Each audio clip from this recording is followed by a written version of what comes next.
Hi friends, ഞാൻ ഇന്ന് പറയാൻ പോകുന്നത് ഈ റീസെന്റായി റിലീസായ ആരാധന എന്ന ഹൊറർ ത്രില്ലർ മൂവിയുടെ കഥയാണ്. ഒരു നാട്ടിലെ ഗർഭിണികളുടെ വയറ്റിൽ നിന്നും ഗർഭസ്ഥ ശിശുക്കളെ കാണാതാകുന്നു. എവിടേക്കാണ് പോയതെന്ന് പോലും അറിയാതെ അപ്രതീക്ഷിതമാകുന്ന ശിശുക്കൾ. ആ നാട്ടിലേക്ക് എത്തുന്ന പ്രഗ്നന്റ് ആയ മായ എന്ന പെൺകുട്ടി.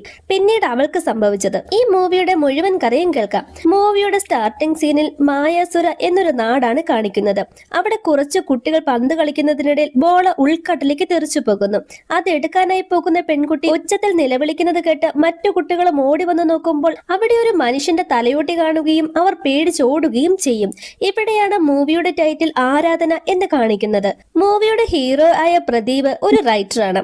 അവന്റെ വൈഫായ മായ ഗൈനക്കോളജിസ്റ്റ് ആണ്. അവൾ പ്രഗ്നന്റ് ആണെന്ന സന്തോഷ വാർത്ത പ്രദീപിനെ അറിയിക്കും. താനൊരു അച്ഛനാകാൻ പോകുന്നതിൽ പ്രദീപും ഹാപ്പിയാകും. പ്രദീപിന്റെ അമ്മയും അവർക്കൊപ്പമാണ് ഉള്ളത്. ഒരു കുഞ്ഞു വരാൻ പോകുന്നതിൽ അമ്മയും വളരെ ഹാപ്പിയാകുന്നു.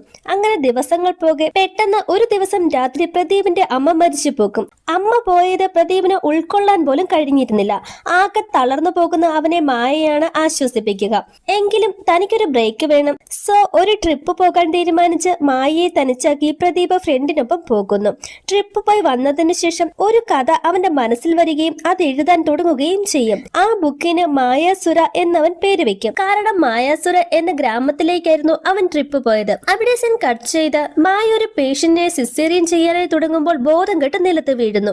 ഇതൊന്നും അറിയാതെ പ്രദീപ് തന്റെ ബുക്ക് ഒരു പബ്ലിഷറിനെ കാണിക്കുമ്പോൾ ഈ സ്റ്റോറി എനിക്ക് വളരെ ഇഷ്ടപ്പെട്ടു, എന്നാൽ ഇത് പൂർത്തിയാക്കാത്തതിനാൽ ഉടനെ ഫിനിഷ് ചെയ്ത് കൊണ്ടുവരണമെന്ന് പബ്ലിഷർ പറയുന്നുണ്ട്. ഈ സന്തോഷത്തിൽ പ്രദീപ് നിൽക്കുമ്പോഴാണ് മായയ്ക്ക് ബോധക്ഷയമുണ്ടായതിനാൽ പ്രദീപിനെ ഹോസ്പിറ്റലിൽ നിന്ന് വിളിക്കുകയും പ്രദീപ് ഹോസ്പിറ്റലിൽ എത്തുകയും ചെയ്യുന്നുണ്ട്. അവളുടെ ബോഡി വീക്കായതിനാൽ അവൾ മെറ്റേണിറ്റി ലീവ് എടുക്കുകയും ചെയ്യുന്നു. അവർ വീട്ടിലെത്തുമ്പോഴാണ് ടിവിയിൽ വരുന്ന ഒരു ന്യൂസ് പ്രദീപ് ശ്രദ്ധിക്കുന്നത്. അതായത് മായാസുര എന്ന ഗ്രാമത്തിൽ ഒരാളുടെ തലയോട്ടി കണ്ടെത്തിയെന്നായിരുന്നു ആ ന്യൂസ്. ഈ ന്യൂസ് കണ്ട് പ്രദീപ് കുറച്ച് അപ്സെറ്റ് ആകുന്നുണ്ട്. തന്റെ സ്റ്റോറിയുടെ ബാലൻസ് എഴുതാനായി ഉറപ്പായും മായാസുര എന്ന ആ നാട്ടിലേക്ക് തന്നെ തിരിച്ചു പോകണമെന്ന് പ്രദീപ് തീരുമാനിക്കും. തനിക്ക് വീണ്ടും ആ ഗ്രാമത്തിലേക്ക് പോകണമെന്ന് പറയുമ്പോൾ കൂടെ വരണമെന്നുള്ള ആഗ്രഹം അവളും പ്രകടിപ്പിക്കും. നീ ഒപ്പം വന്നാൽ ശരിയാകില്ലെന്ന് പ്രദീപ് പറയുമ്പോൾ അവൾ കുറച്ച് ദേഷ്യത്തോടെ ഇരിക്കും. സോ അവളെയും കൂടെ കൂട്ടാൻ പ്രദീപ് തീരുമാനിക്കും. അങ്ങനെ മായയും പ്രദീപും കൂടി മായാസുരയിലെത്തുന്നു. അവിടെ താമസിക്കാൻ എന്തെങ്കിലും സൗകര്യം കിട്ടുമോ എന്ന് പ്രദീപ് ഒരു ടീ ഷോപ്പിൽ ചോദിക്കുന്നു. അവർ ഭാർഗവി എന്നൊരു പെൺകുട്ടിയെ പ്രദീപിനെ പരിചയപ്പെടുത്തതിനു ശേഷം അവൾ താമസിക്കുന്ന സ്ഥലത്ത് റൂം വേക്കൻസി ഉണ്ടെങ്കിൽ അവൾ അറേഞ്ച് ചെയ്ത് തരുമെന്നും പറയും. ഈ ഭാർഗവി ഒരു റിസർച്ചറാണ്. മായാസുര എന്ന ഗ്രാമത്തിൽ എന്തൊക്കെയോ അമാനുഷിക ശക്തികളുണ്ടെന്ന് മനസ്സിലാക്കി അതിനെക്കുറിച്ച് ഡീറ്റെയിൽ ആയി അറിയാനാണ് അവളും ആ നാട്ടിൽ എത്തിച്ചേരുന്നത്. അവിടുത്തെ പ്രസിഡന്റായ ഗണേഷിന്റെ റെന്റ് ഹൗസിലാണ് ഭാർഗവി താമസിക്കുന്നത്. സോ അവരുമായി ഭാർഗവി ഗണേഷിന് അടുത്തെത്തി റൂം വേക്കൻസി ഉണ്ടോ എന്ന് ചോദിക്കും. മായ പ്രഗ്നന്റ് കൂടിയാണ്. അവർക്കും കൂടി ഒരു റൂം അറേഞ്ച് ചെയ്ത് നൽകാൻ ഭാർഗവി പറയുന്നതിനാൽ മനുഷ്യനല്ലേ മനുഷ്യർക്ക് ഹെൽപ്പ് ചെയ്യേണ്ടതെന്ന് പറഞ്ഞ് ഗണേശും അവിടെ അവർക്ക് താമസിക്കാനുള്ള സൗകര്യങ്ങൾ ചെയ്തു നൽകും. ഭാർഗവിക്കൊപ്പം റിസർച്ചിന് ഹെൽപ്പ് ചെയ്യുന്ന കമൽ എന്നൊരാളും അവിടെയുണ്ട്. പിന്നെ ഈ കമലിന്റെ ഫ്രണ്ടായ യോഗിയും അവിടെയാണ് താമസിക്കുന്നത്. അവർ റൂമിനുള്ളിലിരിക്കുമ്പോൾ ആരോ പുറത്തുനിന്ന് മായയും പ്രദീപിനെയും ശ്രദ്ധിക്കുന്നതായി പ്രദീപിന് തോന്നും. എന്നാൽ അവൻ ഡോർ ഓപ്പൺ ചെയ്ത് നോക്കുമെങ്കിലും സംശയാസ്പദമായി ഒന്നും തന്നെ കാണാൻ കഴിയില്ല. അന്ന് നൈറ്റ് കമലും ഫ്രണ്ടായ യോഗിയും ഭാർഗവിയും പിന്നെ പ്രസിഡന്റ് മകളായ യാമിനിയും ഒരുമിച്ചിരിക്കുമ്പോൾ അവർക്കടുത്തേക്ക് പ്രദീപും എത്തുന്നുണ്ട്. അവർ പരസ്പരം പരിചയപ്പെടുന്നുണ്ട്. നിങ്ങൾ എന്തിനാണ് ഈ നാട്ടിലേക്ക് വന്നതെന്ന് കമൽ പ്രദീപിനോട് ചോദിക്കുമ്പോൾ ഞാനൊരു റൈറ്ററാണ്. ഇവിടെ നിന്നും കിട്ടിയ തലയോട്ടി, അതിനെ ചുറ്റിപ്പറ്റിയുള്ള കഥകൾ, ഇതിലൊക്കെ ഇൻട്രസ്റ്റഡ് ആയി ഒരു ബുക്ക് എഴുതാനാണ് വന്നതെന്നും പ്രദീപ് പറയും. അവർ സംസാരിക്കുന്നതിനിടയിലേക്ക് മായയും കടന്നു വരും. ഈ നാടിന് എന്തെങ്കിലും പ്രശ്നമുണ്ടോ? പ്രഗ്നന്റ് ആയ നീ എന്തിനാണ് ഈ നാട്ടിൽ വന്നതെന്ന് വീട്ടിലെ മെയ്ഡ് ചോദിച്ചെന്നും മായ പറയുന്നു. ഈ നാട്ടിൽ ചില ആഭിചാര ക്രിയകളും ബലി കൊടുക്കലും ഒക്കെ വർഷങ്ങൾക്ക് മുമ്പ് നടന്നിരുന്നതായി ഞാൻ കേട്ടിട്ടുണ്ടെന്ന് പറഞ്ഞുകൊണ്ട് കുറച്ച് കാര്യങ്ങൾ അവരോടായി കമൽ പറയുന്നുണ്ട്.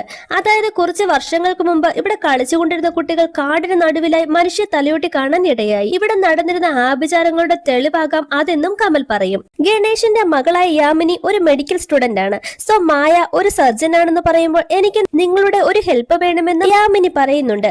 എന്ത് ഹെൽപ്പാണ് വേണ്ടതെന്ന് മായ ചോദിക്കുമ്പോൾ ഞാനത് പിന്നീട് പറയാമെന്ന് പറഞ്ഞ് യാമിനി അവിടെ നിന്നും പുറത്തേക്ക് പോകും. യാമിനി പോയ പിറകെ അവരെല്ലാവരും അവരവരുടെ റൂമുകളിലേക്ക് തന്നെ തിരിച്ചു പോകുന്നു.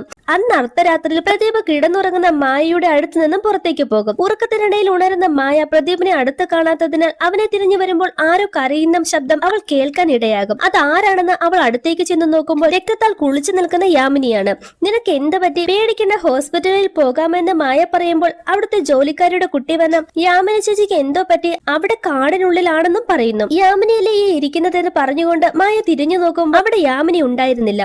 ഇതുകൊണ്ട് മായ വളരെ ഷോക്ക്ഡ് ആകും. ഇത് തന്റെ ഹാലുസിനേഷൻ ആണോ അതോ ശരിക്കും സംഭവിച്ചതാണോ എന്നോർത്ത് അവൾ ആകെ കൺഫ്യൂസ്ഡ് ആകും. ഈ സമയം പ്രദീപും മായയുടെ അടുത്ത് വന്ന് യാമിനിക്ക് എന്തോ സംഭവിച്ചെന്ന് കേട്ടു, നമുക്ക് അവിടേക്ക് പോകാമെന്ന് പറയും. അങ്ങനെ മായയും പ്രദീപും ഭാർഗവിയും ഫ്രണ്ട്സും എല്ലാവരും യാമിനിയുടെ ഡെഡ് ബോഡി കിടക്കുന്ന ആ കാടിന് നടുവിലെത്തുന്നുണ്ട്. ആക്ച്വലി അവൾക്ക് എന്താണ് സംഭവിച്ചതെന്നോ അവൾ എന്തിനാണ് ഈ അർദ്ധരാത്രിയിൽ ഇങ്ങോട്ട് വന്നതെന്നോ ആർക്കും ഒരു ഊഹവും ഉണ്ടായിരുന്നില്ല. യാമിനിയുടെ അച്ഛനും വളരെ ഇമോഷണലായി പൊട്ടിക്കരയുന്നു. സംഭവ സ്ഥലത്ത് പോലീസ് എത്തി മാക്സിമം എവിഡൻസ് കളക്ട് ചെയ്യും. യാമിനിയുടെ ഫ്രണ്ട്സിനോടും ഇൻസ്പെക്ടർ അവളെ കുറിച്ച് ഡീറ്റെയിൽ ആയി ചോദിച്ചറിയും.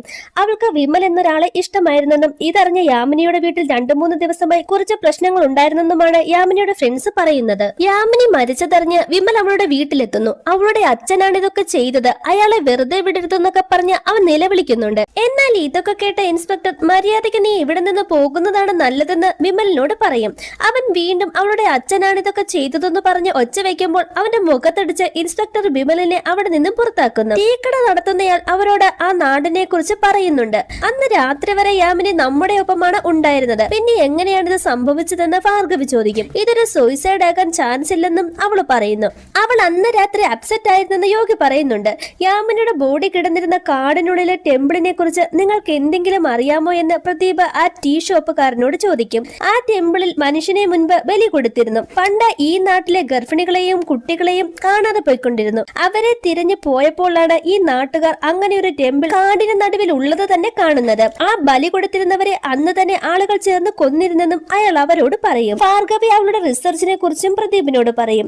ഒരു 300-400 വർഷങ്ങൾക്ക് മുൻപ് ഈ നാട്ടിൽ വന്ന കുറച്ചു പേർ പ്രഗ്നന്റ് ലേഡീസിനെ പിടിച്ച് അവരെ കൊന്നിരുന്നു. അത് ഡാർക്ക് ഏഞ്ചൽസ് എന്ന അവരുടെ ദൈവപ്രീതിക്ക് വേണ്ടിയാണ് ചെയ്തിരുന്നത്. എന്നാൽ വർഷങ്ങൾ പോകെ പോകെ ആ ആഭിചാരങ്ങൾ നടത്തിയിരുന്നവരും ഈ നാട്ടിൽ നിന്നും അപ്രത്യക്ഷമായെന്ന് അവൾ പറയും. ഈ സമയം മായയ്ക്ക് അവളുടെ പുറകിലായി ആരോ നിൽക്കുന്നത് പോലെ തോന്നും. വളരെ പേടിയോടെ അവൾ തിരിഞ്ഞു നോക്കുമ്പോൾ അത് പ്രദീപായിരുന്നു. നിനക്ക് എന്ത് പറ്റിയെന്ന് പ്രദീപ് ചോദിക്കുമ്പോൾ അവൾ ഇമോഷണലായി സംഭവിച്ച കാര്യങ്ങൾ പറയാൻ തുടങ്ങുമ്പോൾ പ്രദീപ് പുറത്തുനിന്ന് മായയെ വിളിച്ചുകൊണ്ട് അകത്തേക്ക് വരും. പ്രദീപ് പുറത്താണെങ്കിൽ ആരായിരിക്കും എന്റെ ഒപ്പം നിൽക്കുന്നത്? അവളുടെ അടുത്ത് ഇപ്പോൾ നിൽക്കുന്നത് പ്രദീപ് അല്ലെന്ന യാഥാർത്ഥ്യം ഒരു പേടിയോടെ അവൾ മനസ്സിലാക്കും. പെട്ടെന്ന് അവളുടെ മുന്നിലുണ്ടായിരുന്ന രൂപം മാഞ്ഞു പോകും. ഇവിടെ എന്തൊക്കെയോ അമാനുഷികമായി നടക്കുന്നുണ്ടെന്ന് അവൾ മനസ്സിലാക്കും. എന്നാൽ ഇതൊന്നും അവൾ പ്രദീപുമായി ഷെയർ ചെയ്യില്ല. യാമിനിയുടെ പോസ്റ്റ്മോർട്ടം റിപ്പോർട്ട് കിട്ടിക്കഴിഞ്ഞാൽ എന്തെങ്കിലും ക്ലൂ ലഭിക്കുമെന്ന് മനസ്സിലാക്കി ഭാർഗവി അവളെ പോസ്റ്റ്മോർട്ടം ചെയ്ത ഡോക്ടറിന്റെ അടുത്തെത്തി യാമിനിയുടെ പോസ്റ്റ്മോർട്ടം റിപ്പോർട്ട് ചോദിക്കും. എന്നാൽ ഇത് മറ്റാർക്കും നൽകാൻ കഴിയില്ലെന്നും ഓൾറെഡി പോലീസ് അന്വേഷിക്കുന്നുണ്ട്, നിങ്ങൾക്ക് എന്തെങ്കിലും പറയാനുണ്ടെങ്കിൽ പോലീസിനോട് തന്നെ പറയാനും പറഞ്ഞ് ഡോക്ടർ അവളെ ഗെറ്റ് ഔട്ട് അടിക്കും. എങ്ങനെയെങ്കിലും റിപ്പോർട്ട് കൈക്കലാക്കണമെന്ന് ചിന്തിച്ച് കമലിന്റെ സഹായത്തോടെ ഹോസ്പിറ്റലിൽ നിന്നും യാമിനിയുടെ പോസ്റ്റ്മോർട്ടം റിപ്പോർട്ട് ആരും കാണാതെ അവർ കൈക്കലാക്കും. അതിൽ എന്താണുള്ളതെന്ന് അറിയാനായി ആ റിപ്പോർട്ടുമായി അവർ മായയുടെ അടുത്തെത്തും. യാമിനി മരിക്കുന്ന സമയത്ത് പ്രഗ്നന്റ് ആയിരുന്നു. എന്നാൽ മരിക്കുന്നതിന് മണിക്കൂറുകൾക്ക് മുൻപായി ആ ഗർഭസ്ഥ ശിശുവിനെ ആരോ അവളുടെ വയറ്റിൽ നിന്നും പുറത്തെടുത്തിരുന്നു. ആരോ അവളുടെ തലയെ ശക്തിയിൽ അടിച്ചിട്ടുണ്ട്. അതിനുശേഷം ജീവനോടെ തന്നെ തീ കൊളുത്തി കൊന്നിരിക്കുന്നു.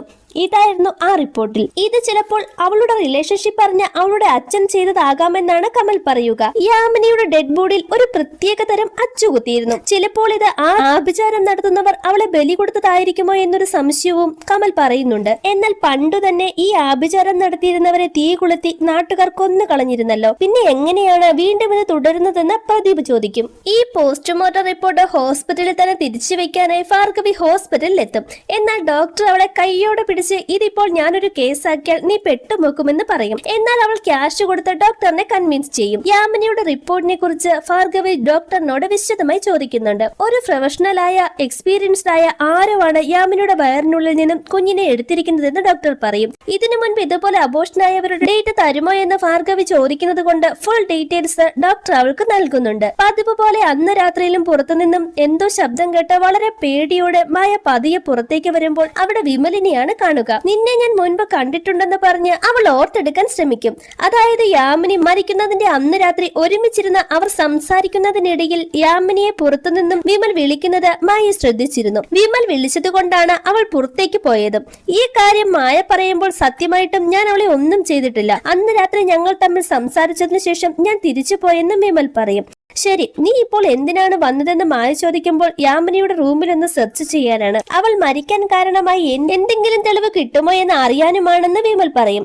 മായ പല രൂപങ്ങൾ കാണുകയും പേടിക്കുകയും ഒക്കെ ചെയ്യുന്നതിനാൽ ഇതിനെന്തെങ്കിലും സത്യമുണ്ടോ അതോ ഇതൊക്കെ തന്റെ തോന്നൽ മാത്രമാണോ എന്നറിയാനായി ഒരു പൂജാരിയെ കാണാനെത്തി അയാളുടെ ഈ കാര്യങ്ങളൊക്കെ മായ പറയുന്നുണ്ട്. ആ അദൃശ്യ രൂപം നിന്നോട് എന്തോ പറയാൻ ശ്രമിക്കുകയാണ്. പേടിക്കാതെ അതിനോട് നീ സംസാരിക്കണമെന്നും അതിനെന്താണ് പറയാനുള്ളതെന്ന് കേൾക്കാനുമാണ് ആ പൂജാരി അവളോട് പറയുക. അവിടെ സീൻ കട്ട് ചെയ്ത ഭാർഗവിയും കമലും ഈ കേസിന് പിന്നാലെ തന്നെയായിരുന്നു. കുറച്ച് വർഷങ്ങളായിട്ട് ആ നാട്ടിൽ നടന്നിരുന്ന അബോർഷൻ കേസുകളുടെ ഫയലിൽ നിന്നും അവരെ ഓരോരുത്തരെയായി കണ്ടെത്തി അവരുടെയൊക്കെ വീട്ടിൽ ഭാർഗവി എത്തുന്നുണ്ട്.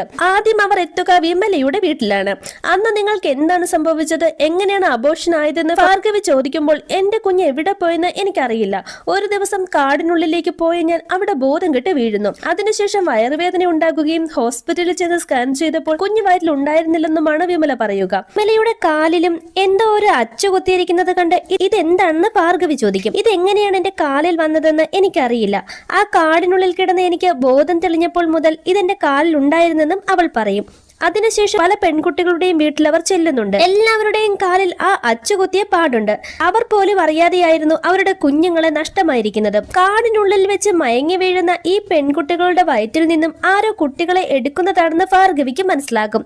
ആ ആഭിചാരം നടത്തുന്നവരുടെ പരമ്പര ഈ നാട്ടിൽ തന്നെ ഉണ്ടാകുമെന്നും അവൾക്ക് മനസ്സിലാകുന്നുണ്ട്. ഇനി ഈ കേസിന്റെ പുറകെ പോകണ്ട, കേസൊക്കെ പോലീസ് നോക്കട്ടെ എന്ന് കമൽ പറയുമ്പോൾ ഭാർഗവി അതിന് സമ്മതിക്കില്ല. ഇത്രയും കുഞ്ഞുങ്ങളെ കാണാതായി. ആ അമ്മമാർക്ക് സംഭവിച്ച അനീതി, യാമിനിയുടെ മരണം, ഇതിന്റെ സത്യാവസ്ഥ എനിക്ക് അറിയണമെന്ന വാശിയിലായിരുന്നു ഭാർഗവി. അവൾ ഇതൊക്കെ കമലിനോട് പറയുന്നത് കേട്ട് നാടോടിയായ ഒരു അമ്മ ഇതൊക്കെ അവളുടെ പണിയാണ്, അവളാണ് ഇതൊക്കെ ചെയ്യുന്നതെന്ന് ഉറക്കെ ചിരിച്ചുകൊണ്ട് പറയുന്നു. മേ ബി ഈ സംഭവത്തെ കുറിച്ച് അവർക്ക് എന്തെങ്കിലും അറിവുണ്ടോ എന്ന് അറിയാനായി ഭാർഗവി ആ അമ്മയുടെ അടുത്തെത്തി നിങ്ങൾ ആരെ കുറിച്ചാണ് പറയുന്നതെന്ന് ചോദിക്കും. അവിടെ സീൻ കട്ട് ചെയ്ത് മായയെ കാണിക്കുമ്പോൾ അവളെ പിന്തുടരുന്ന ആ അദൃശ്യ ശക്തിയോട് സംസാരിക്കാൻ ട്രൈ ചെയ്യുകയാണ്. നിനക്ക് എന്തെങ്കിലും എന്നോട് പറയാനുണ്ടെങ്കിൽ പറയാനും മായ ഉറക്കെ പറയുന്നു. ഈ സമയം ഷെൽഫിൽ നിന്ന് ഒരു ബുക്ക് അവളുടെ മുന്നിലേക്ക് വീഴും. മായാസുര എന്ന പേരിൽ പ്രദീപ് എഴുതിയിരുന്ന സ്റ്റോറി ബുക്കായിരുന്നു അത്. ആ സ്റ്റോറി തുടങ്ങുന്നത് ആരാധന എന്നൊരു സ്ത്രീയിൽ നിന്നാണ്. വീണ്ടും ഭാർഗവിയെ കാണിക്കുമ്പോൾ ആരാധനയാണ് ഇതൊക്കെ ചെയ്യുന്നതെന്ന് ആ അമ്മ അവളോട് പറയുന്നു. അവിടെ സീൻ കട്ട് ചെയ്ത് ഫ്ലാഷ് ബാക്ക് ആണ് കാണിക്കുക. ഹസ്ബൻഡ് ഉപേക്ഷിച്ചു പോയ ആരാധന അവളുടെ ചെറിയ ആൺകുട്ടിയുമായി തനിച്ചാണ് ജീവിക്കുക. ആരാധനയുടെ അനുജത്തിയും അവൾക്കൊപ്പമാണുള്ളത്. ആരാധന ഒരു ഹീലിംഗ് പവർ ഉള്ള ലേഡിയാണ്. നാട്ടുവൈദ്യമാണ് അവൾ ചെയ്യുന്നത്. മെയിനായും പ്രഗ്നന്റ് ആയ ലേഡീസിനെയും ഡെലിവറിയുമാണ് അവൾ ചെയ്യുക. തന്റെ ജോലി കഴിഞ്ഞ് വീട്ടിലേക്ക് മടങ്ങി വരുന്ന ആരാധനയെ ഗണേഷ്, അതായത് യാമിനിയുടെ അച്ഛൻ, വഴിയിൽ തടഞ്ഞു നിർത്തി മോശമായി സംസാരിക്കുന്നു. നിന്റെ ഹസ്ബൻഡ് ഓടിപ്പോയ സ്ഥിതിക്ക് എന്റെ വൈഫായി പോന്നോളൂ എന്നൊക്കെ അയാൾ പറയുമ്പോൾ വളരെ ദേഷ്യത്തോടെ അയാളുടെ മുഖത്ത് നോക്കി ചീത്ത വിളിച്ച് ആരാധന വീട്ടിലേക്ക് പോകും. ഇതോടെ ഗണേഷിന് അവളോടുള്ള ഇഷ്ടം പകയായി മാറും. ആരാധന പല അബോർഷൻ കേസുകളും അറ്റൻഡ് ചെയ്തിരുന്നു. അബോർഷൻ ആകുന്ന കുഞ്ഞുങ്ങളെ ഒരു ബോട്ടിലാക്കി അവൾ ഷെൽഫിനുള്ളിൽ സൂക്ഷിച്ചു വെക്കുകയും ചെയ്യുന്നുണ്ട്. അർദ്ധരാത്രി കാടിനുള്ളിൽ പോയ ഒരു സ്ത്രീ ആരാധനയും അവളെ പോലെ മറ്റു നാടുകളിൽ നാട്ടുവൈദ്യം ചെയ്യുന്ന മറ്റ് 6 സ്ത്രീകളും കൂടി എന്തോ റിച്വൽസ് ചെയ്യുന്നത് കാണാൻ ഇടയാകുകയും ആ സ്ത്രീ ഉടനെ ഈ കാര്യം ഗണേഷിനെ അറിയിക്കുകയും ചെയ്യും. ആരാധനയെ കൊടുക്കാൻ ഒരവസരം കാത്തിരുന്ന ഗണേഷ് ആ നാട്ടിലെ ആളുകളെയും കൂട്ടി ആരാധന റിച്വൽസ് ചെയ്യുന്നിടത്ത് എത്തുന്നു. അവർ പല ഭരണികളിൽ കുഞ്ഞുങ്ങളുടെ ശരീരം വെച്ച് അതിന് ചുറ്റുമിരുന്നായിരുന്നു ഈ റിച്വൽസ് ചെയ്തത്. ആരാധന നാടിനെ നശിപ്പിക്കാനായി ബ്ലാക്ക് മാജിക് ചെയ്യുകയാണെന്ന് ഗണേഷ് എല്ലാവരോടുമായി പറയും. ഇവളെ ജീവനോടെ വിടരുത്, ഈ സ്ത്രീകളെ കൊല്ലണമെന്നും അയാൾ പറയുന്നു. ഞങ്ങൾ ബ്ലാക്ക് മാജിക് ഒന്നും ചെയ്തിട്ടില്ല, ഞങ്ങൾ തെറ്റൊന്നും ചെയ്തിട്ടില്ലെന്ന് ആരാധന കരഞ്ഞു പറയുമെങ്കിലും അതൊന്നും കേൾക്കാൻ അവർ തയ്യാറായിരുന്നില്ല. അവർ ആരാധനയുടെയും മറ്റു സ്ത്രീകളുടെയും കൈകൾ കൂട്ടിക്കെട്ടിയതിനു ശേഷം ജീവനോടെ കത്തിച്ചു കൊല്ലുന്നു. ഇതെല്ലാം ആരാധനയുടെ സിസ്റ്ററും കാണുന്നുണ്ടായിരുന്നു. അടുത്തതായി നാട്ടുകാർ തങ്ങളുടെ വീട്ടിലേക്കാണ് വരാൻ പോകുന്നതെന്ന് മനസ്സിലാക്കി ആരാധനയുടെ കുഞ്ഞുമായി അവർ ആ നാട്ടിൽ നിന്ന് തന്നെ രക്ഷപ്പെട്ടു പോകും. ഈ കാര്യങ്ങളൊക്കെ പ്രദീപിന്റെ സ്റ്റോറി ബുക്കിൽ നിന്ന് മായയ്ക്ക് മനസ്സിലാകും. അതിനൊപ്പം ഭാർഗവിയോട് ആ അമ്മയും ആരാധനയെ കുറിച്ചുള്ള എല്ലാ കാര്യങ്ങളും പറഞ്ഞിരുന്നു. നിങ്ങൾ ആരാണെന്ന് ഭാർഗവി അവരോട് ചോദിക്കുമ്പോൾ ആരാധന കാടിനുള്ളിലിരുന്ന് റിച്വൽസ് ചെയ്യുന്നത് ആദ്യം കണ്ടതും ഈ കാര്യം ഗണേഷിനോട് പറഞ്ഞതും ഞാൻ തന്നെ ആയിരുന്നെന്നും ഇങ്ങനെയൊക്കെ സംഭവിക്കുമെന്ന് വിചാരിച്ചിരുന്നില്ലെന്നും അവർ ഭാർഗവിയോട് പറയുന്നു. കാടിനുള്ളിലെ ആ ടെമ്പിളിലായിരുന്നു ആരാധന പൂജകൾ നടത്തിയത്. അവിടേക്ക് നമുക്ക് പോയി നോക്കാമെന്ന് പറഞ്ഞ് ഭാർഗവി കമലിനെയും യോഗിയെയും കൂടെ കൂട്ടി അവിടേക്ക് പോകുന്നു. ആ ഡയറിയിൽ നിന്നും ഒരു പ്രത്യേകതരം സിമ്പിൾ മായ കാണും. ആ സെയിം സിമ്പിൾ ഷെൽഫിനുള്ളിലും അവൾ കാണുന്നു. സോ തുണിയൊക്കെ മാറ്റി നോക്കുമ്പോൾ അതൊരു രഹസ്യമുറിയാണെന്ന് മായയ്ക്ക് മനസ്സിലാകും. അവൾ ഉടനെ ഒരു ടോർച്ചുമായി ആ ഡോർ ഓപ്പൺ ചെയ്ത് അകത്തേക്ക് കടക്കും. ആക്ച്വലി അവർ താമസിച്ചിരുന്ന വീട് തന്നെ ആരാധനയുടെ ആയിരുന്നു. ആരാധന നാട്ടുവൈദ്യം ചെയ്തിരുന്ന റൂമായിരുന്നു അത്. അവിടുത്തെ ഷെൽഫിൽ മരിച്ച കുഞ്ഞുങ്ങളുടെ ശരീരം കുപ്പികളിലാക്കി സൂക്ഷിച്ചിരിക്കുന്നതും മായ കാണും. ഇത് കണ്ട് അവൾ പേടിച്ച് തിരിഞ്ഞു നോക്കുമ്പോൾ പ്രദീപ് അവളുടെ പുറകിലുണ്ടായിരുന്നു. നീ എങ്ങനെയാണ് ഇവിടെ വന്നതെന്ന് മായ ചോദിക്കുമ്പോൾ റൂമിന് ഡോർ തുറന്നു കിടക്കുന്നത് കണ്ട് ഞാൻ അകത്തേക്ക് വന്നതാണെന്നാണ് പ്രദീപ് പറയുക. നീയാണോ ഇതിനൊക്കെ കാരണം? നീ എഴുതിയ സ്റ്റോറി ഉണ്ടായിരുന്ന കാര്യങ്ങളാണ് ഇപ്പോൾ നടന്നുകൊണ്ടിരിക്കുന്നത്. നിനക്ക് ഇതുമായി എന്ത് ബന്ധമാണുള്ളതെന്നും മായ ചോദിക്കും. സത്യമായും ഞാനൊന്നും ചെയ്തിട്ടില്ലെന്ന് പ്രദീപ് പറയും. ആരാധനയും നീയുമായി എന്ത് ബന്ധമാണുള്ളതെന്ന് മായ ചോദിക്കുമ്പോൾ ആരാധന എന്റെ അമ്മയാണെന്ന് അവൻ പറയുന്നു. അപ്പോൾ നമ്മുടെ ഒപ്പമുണ്ടായിരുന്നതോ? നമ്മുടെ ഒപ്പമുണ്ടായിരുന്നത് എന്റെ അമ്മയായ ആരാധനയുടെ സിസ്റ്റർ ആയിരുന്നു. സ്വന്തം അമ്മയെന്ന് ഞാൻ പോലും കരുതിയിരുന്ന അവർ മരിക്കുന്നതിന് മുൻപായിരുന്നു ഈ കാര്യങ്ങളൊക്കെ എന്നോട് പറഞ്ഞതെന്നും പ്രദീപ് പറയും.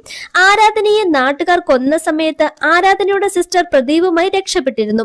എന്റെ അമ്മയെ കുറിച്ച് അറിയാനാണ് ഞാൻ ഈ നാട്ടിലേക്ക് വന്നതെന്നും പ്രദീപ് പറയുന്നുണ്ട്. ഇവിടെ വന്നതിന് ശേഷം ഏതോ ഒരു അദൃശ്യ ശക്തിയാണ് എന്നെ കൊണ്ട് ഈ സ്റ്റോറി എഴുതിച്ചതെന്നും പ്രദീപ് പറയും. രാത്രികളിൽ ഞാൻ പല സ്ഥലങ്ങളിലൂടെ ഞാൻ പോലും അറിയാതെ സഞ്ചരിക്കുന്നു. രാവിലെ നോക്കുമ്പോൾ എന്റെ ഷൂവിലും ശരീരത്തിലുമൊക്കെ മണ്ണും പൊടികളും ഉണ്ടാകും. ശരിക്കും എന്താണ് എനിക്ക് സംഭവിക്കുന്നതെന്ന് എനിക്ക് പോലും അറിയില്ലെന്നും പ്രദീപ് പറയും. എന്നെ മറ്റാരോ ആണ് പലപ്പോഴും കൺട്രോൾ ചെയ്യുന്നതെന്നും പ്രദീപ് പറയുന്നു. ഇതൊക്കെ ചെയ്തുകൊണ്ടിരിക്കുന്നത് പ്രദീപ് തന്നെയാണെന്ന് മായയ്ക്ക് മനസ്സിലാകും. നീ തന്നെയാണ് ഇതൊക്കെ ചെയ്യുന്നതെന്ന് ദേഷ്യത്തോടെ മായ പറയുമ്പോൾ പെട്ടെന്ന് അവളെ അടിച്ചു വീഴ്ത്തി ഒരു ചെയറിനോട് ചേർത്ത് മായയെ കെട്ടിയിടുന്നു. പ്രദീപിന്റെ ബിഹേവിയർ പെട്ടെന്ന് ചേഞ്ച് ആകും. അത് നീ പറഞ്ഞതുപോലെ ഇതൊക്കെ ഞാൻ തന്നെയാണ് ചെയ്തത്. നീ എല്ലാവരോടും ഞാൻ ഇതൊക്കെ ചെയ്തെന്ന് പറയുമോ? തൽക്കാലം നീ ഇവിടെ തന്നെ കിടക്കുക. എന്റെ കഥ ഈ ലോകത്തോടെ എനിക്ക് പറയണം. അതിനുശേഷം ഞാൻ വന്ന് നിന്നെ രക്ഷിക്കാം. അതുവരെ നീ ഇവിടെ തന്നെ കിടക്കാൻ പറഞ്ഞ് പ്രദീപ് അവിടെ നിന്നും പോകും. നെക്സ്റ്റ് സീനിൽ കാണിക്കുന്നത് ഭാർഗവിയെയും ഫ്രണ്ട്സിനെയുമാണ്. അവർ കാടിന് നടുവിലുള്ള ആ ടെമ്പിളിൽ എത്തുന്നു. അവർ അവിടെ പണ്ട് റിച്വൽസ് നടത്തിയതിന്റെ അവശിഷ്ടങ്ങളൊക്കെ കാണുന്നുണ്ട്. പ്രദീപിന്റെ കൺട്രോൾ മുഴുവനായും പോയി. ആരോ അവന്റെ ഉൾമനസ്സിൽ നിന്നും അവളെ കൊല്ലണം, അവരെ വിടരുത്, അവരെ കത്തിക്കണം, മായയെ കൊല്ലണം എന്നൊക്കെ പറയുകയും പ്രദീപ് ആകെ വിയേർഡായ രീതിയിൽ ബിഹേവ് ചെയ്യുകയും ചെയ്യുന്നു. ഈ സമയം മായയുടെ അടുത്തേക്ക് ഒരു കറുത്ത നിഴൽ വരുന്നതായി കാണിക്കും. ഭാർഗവിയുടെയും ഫ്രണ്ട്സിന്റെയും അടുത്തേക്ക് കത്തിക്കരിഞ്ഞ കൈകളുള്ള ഒരു നിഴൽ വരുന്നതും അവർ പേടിച്ചു നിൽക്കുന്നതുമായി കാണിച്ചാണ് ഈ മൂവിയും അവസാനിക്കുക. മേ ബി സെക്കൻഡ് പാർട്ടിലേക്കുള്ള ഒരു ലീഡ് ആകാം ഇത്. ഒരു അവസാനമില്ലാതെയാണ് ഈ മൂവി അവസാനിക്കുന്നത്.